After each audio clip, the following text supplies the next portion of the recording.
Guys, എൻ്റെ ഈ ലോബിയിൽ നിൽക്കുന്നത് മറ്റാരുമല്ല, നമ്മുടെ സ്വന്തം അക്ഷയ് കേസ് ബ്രോയും ബ്രോയുടെ ഗേൾ ഫ്രണ്ടുമാണ്. എനിക്കൊരു 100 രൂപയുടെ ഗീവ് അവേ കിട്ടിയിട്ടുണ്ടായിരുന്നു. അപ്പോൾ അത് തരാൻ വേണ്ടിയിട്ടാണ് ബ്രോ എൻ്റെ ഒരു ലോബിയിലേക്ക് വന്നത്. അപ്പോൾ ആദ്യം ബ്രോയുടെ ഗേൾ ഫ്രണ്ട് വന്നു, പിന്നെ ഞാൻ അക്ഷയ് ബ്രോനെ വിളിക്കുമോ എന്ന് ചോദിച്ചു. അപ്പോൾ അങ്ങനെ അക്ഷയ് ബ്രോ വന്ന്, നിങ്ങൾക്ക് അക്ഷയ് ബ്രോനെ അറിയാവുന്നവരുണ്ടെന്നുണ്ടെങ്കിൽ ഈ ഒരു ചാനൽ സബ്സ്ക്രൈബ് ചെയ്യുക. പിന്നെ അക്ഷയ് ബ്രോയുടെ ലൈവ് കാണുന്നവരുണ്ടെങ്കിൽ കമൻറ്റ് ചെയ്യാം. അതുപോലെ ഫ്രീ ഫയർ കളിക്കുന്നവരാണെന്നുണ്ടെങ്കിൽ ഈ ഒരു വീഡിയോക്ക് ഒരു ലൈക്ക് തന്ന് സപ്പോർട്ട് ചെയ്യുക. അപ്പോൾ നമുക്ക് ഗീവ് അവേ കിട്ടിയത് എങ്ങനെയെന്ന് കാണാൻ പോവാം. MRC ബീസ്റ്റ് ഉണ്ടോ? MRC ബീസ്റ്റ് 1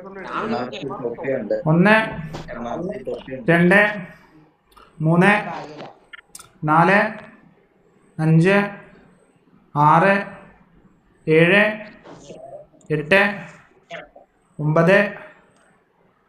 ഓക്കെ, അതാ ബീസ്റ്റ് കാണോ? ബീസ്റ്റ് വന്നു. 5 പേരെ സെറ്റ്. അപ്പോൾ വീഡിയോ ഇഷ്ടപ്പെട്ടെന്നായിരിക്കുന്നു. വീഡിയോ ഇഷ്ടപ്പെട്ടാൽ സപ്പോർട്ട് ചെയ്യാൻ മറക്കല്ലേ.